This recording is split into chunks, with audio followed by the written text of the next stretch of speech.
Antoine et Léa, deux âmes inséparables unies par un amour profond et une soif inextinguible d'aventure, vivaient dans une petite maison en pierre nichée au cœur du Massif central. Leur rire emplissait les pièces aux poutres apparentes, tandis que l'odeur du pain frais et des herbes de Provence flottait souvent dans l'air, témoin de leur quotidien simple mais riche. Antoine, architecte paysagiste, trouvait son inspiration dans les paysages grandioses qui les entouraient, tandis que Léa, artiste peintre, capturait la lumière changeante des montagnes sur ses toiles, son atelier débordant de croquis et de couleurs vives. Leur relation était une danse harmonieuse de complicité, de rêves partagés et d'un optimisme contagieux pour l'avenir qu'ils construisaient ensemble, pierre par pierre, comme leur foyer. Chaque jour était une célébration tranquille de leur existence, ancrée dans la beauté brute de leur environnement. Leur amour pour la nature était le fil conducteur de leur vie. Chaque week-end était une nouvelle exploration des sentiers sinueux, des forêts anciennes ou des sommets rocailleux. C'était leur rituel, leur manière de se connecter au monde et l'un à l'autre. Le lac de Saint-Aubin, un joyau d'eau turquoise blotti entre des gorges abruptes et des falaises vertigineuses, était leur refuge privilégié. Ces eaux calmes, bordées de pins et de chênes centenaires, offraient une sérénité presque irréelle, un contraste saisissant avec la puissance silencieuse de la nature environnante. Les grottes secrètes, dont seule une poignée de locaux connaissait l'existence, ajoutaient une touche de mystère au lieu, un appel discret à l'exploration que Léa, en particulier, trouvait irrésistible. C'était un endroit de paix, où le temps semblait suspendu, loin de l'agitation du monde. C'était un matin d'été particulièrement doux, baigné d'une lumière dorée qui caressait les vallées endormies, annonciateur d'une journée parfaite. Antoine et Léa avaient planifié une excursion en barque sur le lac de Saint-Aubin, une tradition estivale qu'ils chérissaient. Le panier de pique-nique était prêt, rempli de fromages locaux et de fruits frais, et leur vieille barque en bois, baptisée l'Évasion, les attendait sagement sur la rive. Léa, vêtue d'une robe légère, avait attaché ses cheveux en une tresse désordonnée, tandis qu'Antoine ajustait son chapeau de paille, un sourire insouciant sur les lèvres. Ils se sont embrassés tendrement avant de quitter leur maison, le cœur léger, ignorant que cette journée, si ordinaire en apparence, serait la dernière où leur présence illuminerait ces lieux, marquant à jamais la fin d'une innocente normalité. Les rayons du soleil dansaient sur la surface miroitante du lac de Saint-Aubin, transformant l'eau en un kaléidoscope de verts et de bleus. Antoine ramait d'un mouvement régulier et puissant, tandis que Léa, assise à l'avant, traçait des motifs abstraits sur l'eau de sa main, un sourire béat illuminant son visage. L'air était doux, imprégné du parfum des pins et de l'humus forestier. Des oiseaux chantaient dans les frondaisons, et le clapotis de l'eau contre la coque de l'Évasion composait une mélodie apaisante. Ils échangèrent des regards complices, des rires légers, savourant chaque instant de cette parenthèse enchantée. C'était un tableau parfait de bonheur simple, une promesse silencieuse d'un avenir lumineux, où chaque vague semblait porter leurs rêves. Pourtant, une ombre imperceptible commença à s'étirer sur cette quiétude. Le vent, qui jusque-là n'était qu'une caresse, se fit plus vif, et l'eau, soudainement, perdit de sa transparence, prenant une teinte plus sombre. Léa fronça les sourcils, ses doigts cessant leur jeu aquatique. Un silence inattendu tomba sur le lac, comme si la nature elle-même retenait son souffle. Antoine, sentant le changement d'ambiance, leva les yeux vers le ciel, dont les quelques nuages blancs s'étaient étrangement épaissis, masquant un instant la lumière. Une intuition glaciale traversa Léa, un pressentiment fugace que l'équilibre parfait était sur le point de se briser. Soudain, une secousse violente ébranla la barque, la faisant tanguer dangereusement. Ce n'était pas une vague ordinaire, mais une force imprévue, un mouvement sourd venu des profondeurs. Antoine lâcha une rame, s'agrippant au rebord de la barque, son visage trahissant une surprise mêlée d'une angoisse croissante. Léa, projetée en arrière, poussa un cri étouffé, ses yeux écarquillés par l'effroi. L'eau, d'un coup, devint tourbillonnante, comme si une main invisible agitait le lac avec une puissance démesurée. La petite embarcation se cabra, puis bascula, les précipitant dans l'abîme glacé avec une brutalité inouïe. L'eau froide les enveloppa, coupant le souffle et désorientant leurs sens. Le chaos régnait sous la surface, des bulles d'air s'échappant de leurs poumons, la lumière du jour s'estompant en teintes bleutées et verdâtres. Antoine, malgré le choc et le froid mordant, chercha désespérément Léa, ses mains s'agitant dans le vide trouble. Il l'aperçut un instant, son visage pâle, ses cheveux flottant autour d'elle comme une aura sombre. Il tendit le bras, ses doigts frôlant les siens, mais le courant sous-marin, étrangement puissant, les tira inexorablement dans des directions opposées. La panique montait, une terreur primale face à l'inconnu qui les happait. Puis, le silence revint, plus lourd, plus oppressant que jamais. La barque L'Évasion, désormais retournée, flottait à la dérive, une épave solitaire sur l'eau qui retrouvait peu à peu son calme trompeur. Seul le clapotis régulier de l'eau contre sa coque brisée rompait la quiétude. Les rires et les voix avaient disparu, remplacés par un vide assourdissant. Le panier de pique-nique, à moitié vide, flottait non loin, quelques fruits et fromages s'échappant de son tissu à carreaux. Le lac, impénétrable, ne révéla rien d'autre que sa surface miroitante, gardant jalousement le secret de ce qui venait de se produire. À la maison, à mesure que le soleil déclinait et que l'heure de leur retour s'éloignait, une anxiété sourde commença à s'installer. Les parents d'Antoine et de Léa, d'abord seulement perplexes, puis de plus en plus inquiets, tentèrent de les joindre, en vain. Leurs appels restèrent sans réponse, chaque tonalité de téléphone vide résonnant comme un glas. La nuit tomba, dense et menaçante, et l'absence de L'Évasion à son amarrage habituel confirma leurs pires craintes. Les premiers appels aux autorités furent lancés, marquant le début d'une quête désespérée qui allait bientôt consumer la région. 6 ans s'étaient écoulés depuis ce funeste matin d'été, transformant le cri d'horreur initial en un silence assourdissant, une cicatrice invisible sur l'âme du Massif central. Le lac de Saint-Aubin, jadis symbole de quiétude, était devenu un miroir impénétrable de l'absence, son calme trompeur masquant les profondeurs d'un mystère non résolu. Pour les familles d'Antoine et Léa, le temps n'avait pas pansé les plaies, il les avait seulement rendues chroniques, une douleur sourde et constante. La communauté, d'abord unie dans la recherche frénétique, avait peu à peu repris le cours de sa vie. Mais le souvenir des jeunes amants disparus persistait, murmuré dans les conversations, un conte tragique qui refusait de s'éteindre, surtout pour ceux qui refusaient d'abandonner. Émilie, la sœur cadette d'Antoine, n'était plus la jeune femme insouciante qu'elle avait été. Ses yeux, autrefois pétillants de vie, portaient désormais l'ombre d'une quête inlassable, d'une douleur profonde qui avait mûri en une détermination farouche. Son appartement était devenu un sanctuaire dédié à la mémoire de son frère et de Léa, murs tapissés de cartes du lac, de coupures de presse jaunies, de schémas des grottes environnantes. Chaque jour était une nouvelle tentative de décrypter l'énigme, une plongée obsessionnelle dans les archives, les témoignages, les légendes locales, espérant y dénicher la piste infime que d'autres auraient ignorée. La persévérance était son seul moteur, un mélange d'amour inconditionnel et d'une rage silencieuse contre le destin. Marc, le père de Léa, avait vu sa propre existence se consumer dans les flammes de l'incertitude. Jadis artisan ébéniste aux mains agiles et au rire généreux, il était devenu un homme hanté, ses épaules courbées sous le poids d'un chagrin insurmontable. Son atelier, autrefois vibrant d'activité, s'était mué en un lieu de silence, les outils recouverts d'une fine couche de poussière, comme figés dans le temps. Il passait ses journées aérées sur les rives du lac, son regard scrutant l'horizon, cherchant un signe, une réponse que les eaux refusaient de lui donner. La culpabilité, le si seulement, le rongeait, transformant chaque lever de soleil en un rappel cruel de l'absence. Leurs vies étaient rythmées par des rituels macabres.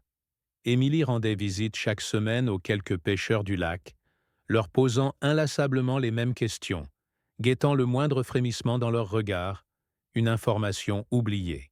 Marc, lui, parcourait les sentiers forestiers, appelant parfois le nom de sa fille dans le vent, comme pour s'assurer que son écho n'était pas complètement effacé. Ils se croisaient parfois, deux âmes solitaires unies par la même blessure, échangeant des regards lourds de sens, sans toujours avoir besoin de mots. Leurs cœurs battaient à l'unisson d'une même question lancinante. Comment accepter l'inacceptable, l'absence sans corps, sans tombe, sans explication? Une image persistait dans l'esprit d'Émilie, une scène gravée dans sa mémoire. Antoine et Léa, il y a si longtemps, riant aux éclats sur la terrasse de leur maison, les bras enlacés, le soleil couchant peignant leurs visages de teintes orangées. Léa tenait un pinceau, esquissant des formes imaginaires dans l'air, tandis qu'Antoine décrivait avec passion son prochain jardin. Leur complicité était palpable, leur bonheur contagieux, une promesse de vie et de lumière. Ce souvenir, si vif, contrastait douloureusement avec le silence qui avait envahi leur foyer, le vide laissé par leur voix. C'était un rappel constant de ce qui avait été arraché, un écho de joie transformé en lamentation silencieuse. Avec le temps, la nature de leur espoir avait muté, passant de la conviction de les retrouver vivants à la quête désespérée d'une vérité, d'une explication, aussi douloureuse soit-elle. Il ne s'agissait plus de serrer Antoine et Léa dans leurs bras, mais de comprendre ce qui s'était passé, de donner un sens à l'absurdité de leur disparition. Cette recherche de clôture était devenue une obsession, une nécessité vitale pour éviter de sombrer dans la folie. L'espoir était désormais une braise vacillante, alimentée par la conviction que le lac, si impénétrable en apparence, devait bien receler la clé de ce funeste secret, quelque part dans ses profondeurs insondables. Le monde extérieur avait continué de tourner, indifférent à leur peine suspendue. Les amis, les connaissances, avec les meilleures intentions, tentaient de les convaincre de passer à autre chose, de faire leur deuil. Mais comment faire le deuil de l'inconnu? Comment lâcher prise quand chaque fibre de leur être hurlait l'injustice? Cette incompréhension les isolait, les enfermant dans leur bulle de chagrin et d'acharnement. Ils étaient enfin les gardiens silencieux d'une absence, les sentinelles d'un mystère que personne d'autre ne semblait vouloir résoudre avec la même ferveur, les laissant seuls face à l'immensité de leur douleur et à l'énigme tenace du lac. Pourtant, malgré la lassitude et le poids des années, une intuition persistait, une sensation ténue que le lac n'avait pas encore livré tous ses secrets. Émilie ressentait parfois un frisson dans l'air, une vibration presque imperceptible qui lui disait que le voile allait se déchirer. Marc, lors de ses veilles solitaires, avait l'impression d'entendre des murmures portés par le vent, des bribes d'une histoire qu'il était sur le point de déchiffrer. 6 ans de silence, 6 ans de vide. Mais la promesse d'une révélation, même tardive, planait, lourde de pressentiments. Le Massif central, gardien impassible, s'apprêtait peut-être enfin à révéler la vérité enfouie dans ses entrailles. 6 ans de silence avaient tissé une toile d'oubli relatif autour du mystère du lac, mais la nature, dans son impénétrable sagesse, gardait encore des secrets. Loin des sentiers battus, un groupe de spéléologues aguerris, mené par un certain Jean-Luc, explorait un réseau de grottes calcaires inédits, dont l'entrée dissimulée par une cascade saisonnière n'avait jamais été répertoriée. L'air y était lourd, saturé d'humidité, et le seul son était le goutte à goutte incessant de l'eau s'infiltrant à travers les strates rocheuses, un murmure ancestral. Leurs lampes frontales perçèrent l'obscurité dense, révélant des stalactites scintillantes et des concrétions aux formes étranges, vestiges d'un temps immémorial. La progression était lente, exigeant une concentration de chaque instant, chaque pas étant une promesse d'inconnu, d'une beauté minérale jamais vue par l'œil humain. Au détour d'un étroit passage, qui s'ouvrait sur une chambre souterraine étonnamment vaste et sèche, le faisceau de lumière de Jean-Luc s'arrêta net sur un petit renfoncement. Là, presque fondu dans l'ombre d'une stalagmite massive, gisait un objet. Ce n'était pas une formation rocheuse, ni un débris naturel. C'était un petit carnet, visiblement ancien, dont la couverture de cuir usé et sombre semblait avoir défié le temps et l'humidité ambiante. Il était scellé, ligoté par une fine cordelette de chanvre, comme un paquet précieux ou un secret à jamais gardé. Une étrange aura émanait de cet objet solitaire, un silence pesant qui figea les spéléologues dans une expectative mêlée de curiosité. Le cœur battant, Jean-Luc s'approcha prudemment, ses doigts gantés effleurant la surface froide du cuir. Malgré les années, le carnet était d'une conservation remarquable, protégé par l'environnement stable et isolé de la grotte. Un symbole discret, presque effacé par le temps, était gravé sur la couverture, les initiales LM. Un frisson parcourut l'échine de Jean-Luc. Léa Moreau. Le nom de la jeune femme disparue il y a 6 ans résonna dans son esprit. La coïncidence était trop frappante pour être ignorée. Les autres spéléologues, alertés par son silence et son regard intense, se rassemblèrent, leurs lampes convergeant vers l'objet, une réalisation lente et glaçante s'imprimant sur leur visage. Le téléphone sonna dans le silence pesant de l'atelier de Marc, le père de Léa. Il hésita, puis décrocha, la voix monocorde d'un gendarme au bout du fil. Les mots « grotte »,« découverte » et « carnet » s'entrechoquèrent dans son esprit, provoquant une confusion douloureuse avant qu'une lueur de compréhension ne déchire le voile. Au même moment, Émilie, absorbée par l'analyse de vieilles cartes du lac, reçut un appel similaire. Une étincelle, d'abord timide puis fulgurante, alluma une flamme d'espoir qu'elle n'avait plus osé entretenir. 6 ans d'attente, de nuits sans sommeil, de questions sans réponse, tout cela pourrait-il enfin trouver un dénouement? Leurs cœurs, lourds de chagrin, se mirent à battre à une cadence folle, entre l'excitation terrifiante et la peur de la vérité à venir. Quelques heures plus tard, les deux familles se retrouvaient sur les rives du lac de Saint-Aubin, non loin de l'entrée de la grotte sécurisée par les autorités. Le carnet, placé dans un sac scellé pour préserver les preuves, fut présenté à Marc et Émilie. Les mains de Marc tremblèrent en le prenant. Le cuir, les initiales, l'odeur presque indéfinissable de l'ancien papier. C'était sans aucun doute celui de sa fille. Ses yeux s'embuèrent, et un sanglot rauque lui échappa. Émilie, le visage pâle, posa une main sur l'épaule de Marc, ses propres larmes coulant silencieusement. L'objet, si petit en apparence, portait le poids de 6 années de deuil, de questions non posées, de souvenirs figés, et promettait enfin un fragment de sa fille disparue. Le carnet de Léa, scellé par le temps et le mystère, gisait désormais sur une table de verre au sein du petit poste de commandement improvisé. Les experts légistes étaient là, mais les familles exigeaient de le voir ouvert en leur présence. Chaque fil de la cordelette de chanvre semblait retenir son souffle, chaque entrelacement un secret plus profond. La tension était palpable, presque insupportable. Que contiendrait-il? Les dernières pensées de Léa? Une explication rationnelle à leur disparition? Ou une vérité plus sombre, plus terrifiante? Le suspense était à son comble, car la lecture de ces pages promettait non seulement de briser le silence de 6 ans, mais aussi de révéler une réalité qui allait à jamais modifier leur perception de ce funeste jour d'été. Le petit poste de commandement improvisé bourdonnait d'une tension palpable, l'air chargé de l'odeur métallique de l'humidité et du désinfectant. Le carnet de Léa, posé sur la table de verre, semblait vibrer d'une énergie contenue. Les mains du légiste, lentes et mesurées, commencèrent à défaire la cordelette de chanvre, chaque mouvement retenu, presque sacré. Marc et Émilie, assis face à lui, retenaient leur souffle, leur regard fixé sur l'objet qui, pendant 6 ans, avait été le plus grand des mystères.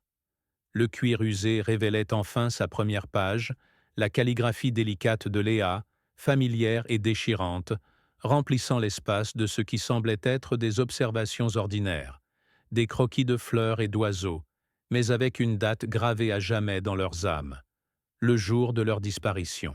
Les premières entrées du carnet décrivaient une journée idyllique, le bonheur simple d'une balade sur le lac, les rires d'Antoine résonnant sur l'eau. Léa y célébrait la beauté du massif central, son pinceau virtuel esquissant les couleurs de l'eau et du ciel. Mais au fil des pages, une subtile dissonance commença à s'insinuer. Léa mentionnait un courant inhabituel, une sensation étrange de lourdeur dans l'air, des ombres fugaces au-delà des arbres, une impression d'être observé, sans jamais pouvoir identifier la source. Les experts hochèrent la tête, attribuant cela à l'imagination d'une artiste. Mais Marc et Émilie sentirent une angoisse glaciale s'installer, une intuition que ces lignes innocentes dissimulaient un danger latent, une menace imperceptible. Puis vint l'entrée qui fit basculer l'enquête. Au milieu de descriptions florales, un croquis grossier, presque frénétique, apparut. Non pas un paysage, mais une forme indistincte, une sorte de structure rocheuse inhabituelle, à peine visible dans une anfractuosité sombre. Léa avait noté. Vue de la surface, elle ressemble à un œil endormi. Antoine pense que c'est une entrée de grotte non répertoriée. Il veut explorer. Cette simple phrase figea l'assistance. Une grotte non répertoriée? Les autorités, qui avaient de fouiller des kilomètres de berges et des dizaines de cavités connues, réalisèrent l'ampleur de leur omission. Le lac, impénétrable, venait de livrer un premier indice crucial, changeant radicalement la direction des recherches. La découverte du croquis marqua un tournant. Des équipes de plongeurs et de spéléologues furent dépêchées. Leur mission: localiser et explorer cette grotte non répertoriée. Le lac de Saint-Aubin, profond et traître, opposa une résistance farouche. Les eaux froides et sombres, les courants sous-marins imprévisibles et la complexité géologique des gorges rendirent la tâche ardue. Chaque jour sans résultat était un poids supplémentaire sur les épaules d'Émilie et Marc, qui suivaient les opérations avec une anxiété croissante. La presse, ravivée par la découverte du carnet, mettait une pression intense, mais l'incompréhension générale face à cette nouvelle piste, perçue par certains comme une chimère, ajoutait aux obstacles émotionnels déjà immenses. Après des jours de recherches infructueuses, un plongeur remonta à la surface avec un morceau de bois flotté. Ce n'était pas un vestige de la barque, ni un objet de Léa, mais un fragment d'une sculpture rudimentaire, taillée dans un bois local, représentant une forme humanoïde stylisée, le visage étrangement déformé. Léa avait esquissé une figure similaire quelques pages plus loin, avec la note « Trouvée près de la bouche de la grotte. Antoine pense que c'est un vieillard populaire. Mais ça me met mal à l'aise. Ce n'était pas ce qu'il cherchait, mais cela confirmait la présence du couple près de l'entrée et ajoutait une nouvelle couche d'étrangeté au mystère, défiant les attentes d'un simple accident. Les entrées suivantes plongèrent les familles dans une horreur croissante. Léa décrivait une obscurité qui n'était pas seulement l'absence de lumière, mais une obscurité vivante. Elle évoquait des bruits étranges, des murmures semblant venir des parois de la grotte, des ombres se mouvant à la périphérie de leur vision. Ses mots devenaient plus saccadés, son écriture plus chaotique, témoignant d'une peur grandissante. On est piégé. Le courant, il nous tire plus loin. Ce n'est pas naturel. Antoine, il ne comprend pas. Marc serra les poings, le visage ravagé. Émilie sentit son cœur se briser, obligée de revivre la terreur de son frère et de Léa, confrontée à une vérité plus terrifiante que la mort. Les dernières pages du carnet furent presque illisibles, des gribouillis frénétiques entremêlés de mots isolés. Piège, profondeur, nulle part, pas de sortie. Puis une seule phrase, gravée avec une force désespérée, comme un ultime souffle. La lumière, elle est là, mais ce n'est pas le soleil. Enfin, un dernier mot, lourd de sens, presque un testament. Sauvé. Le légiste s'arrêta, laissant le silence remplir la pièce. Léa avait-elle tenté de donner un indice sur leur position ou une mise en garde? Ce fragment de phrase, énigmatique et déchirant, devint le nouveau point focal de l'enquête, une promesse de révélation finale, mais aussi la confirmation d'une fin tragique. Guidées par ce dernier mot et le sentiment d'urgence qui émanait du carnet, les équipes concentrèrent leurs efforts sur une cavité sous-marine récemment découverte, plus profonde et plus labyrinthique que toutes les autres, située à proximité de l'emplacement présumé de la bouche de la grotte. Le temps était compté. Chaque minute passée dans ces eaux glaciales, réduisant à néant l'espoir de trouver autre chose que des vestiges. Marc et Émilie, le visage marqué par le chagrin et l'attente, se tenaient sur la rive, observant les plongeurs disparaître dans les profondeurs. Le lac, jadis si serein, était désormais un abîme de secrets, prêt à révéler sa vérité, aussi glaçante soit-elle, marquant le début d'un dénouement inévitable. Les équipes de plongeurs d'élite, guidées par les derniers mots énigmatiques du carnet, s'enfoncèrent dans les entrailles du lac, là où la pression écrasante et l'obscurité totale régnaient en maîtresse. Leurs lampes, faible lueur dans cet abysse, peinaient à percer le voile de l'eau glaciale et limoneuse, chaque battement de palme étant un combat contre la puissance des courants sous-marins. Après des heures de progression éreintante à travers des boyaux étroits et des gouffres insondables, l'un des plongeurs repéra une lueur étrange, pulsant faiblement au fond d'une crevasse. Ce n'était pas la lumière du jour, mais une luminescence froide, presque surnaturelle, émanant d'une formation minérale unique, une roche bioluminescente, piégeant le regard comme un œil d'outre-tombe. C'était la lumière qui n'est pas le soleil de Léa, et à ses côtés, des fragments dispersés de la barque, l'évasion, et une rame comme un étendard de leur ultime combat. L'information remonta à la surface comme une bulle d'air éclatante, déchirant le silence lourd de l'attente. Marc et Émilie, les yeux rivés sur le moniteur de communication, virent les images tremblantes de la découverte.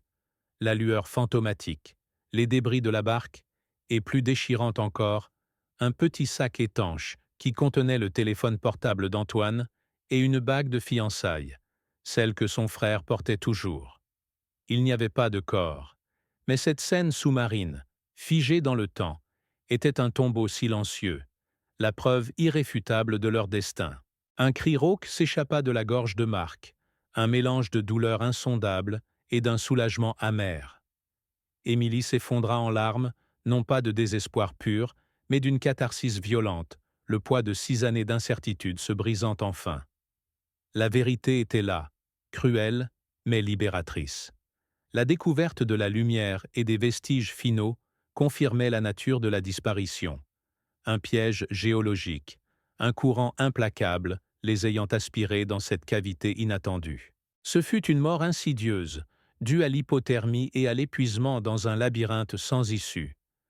La bague d'Antoine, retrouvée près de la lumière bioluminescente, suggérait qu'ils avaient cherché une issue jusqu'au bout, attirés par cette étrange lueur dans l'obscurité.